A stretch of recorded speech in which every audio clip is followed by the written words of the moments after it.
Hello, my most amazing artists. We're going to work on our final copy today. Here's how we're going to do it. First thing is you're going to draw your letters in pencil on your final copy paper. You can see that I drew mine in pencil, and then I've done step 2, which is outline my letters in Sharpie. You're also going to erase your pencil. So I've got them outlined. Then the third step is you're going to add patterns in Sharpie, not in pencil. When you add them, you want to add patterns in all 4 boxes.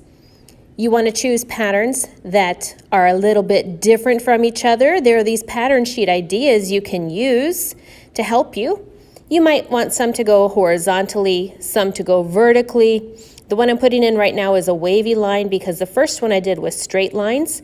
I wanted a variety because I was also thinking about colors at this point too, what colors I would want to use and how they would look. And I knew I wanted to use a rainbow pattern, which you'll see in a little bit. But all of my patterns are going to allow me to use a whole bunch of colors repeatedly. So because I did a horizontal line, I did a wavy line, now I'm doing a vertical line pattern, just so that all of my letters stand out from one another. And then I was a little bit confused on what kind of pattern I wanted, so I just added some simple little lines on each one of those vertical lines. My last pattern that I'm going to add in just a second here. There we go. And then I kind of hesitated. I didn't know what I wanted to do on my last one. You can see my pen is kind of moving but making no marks. I ended up just making a polka dotted pattern because now I have a pattern that is completely different from all 4 of my other patterns that is still going to allow me to use all of the colors that I want. The very last thing is to add color.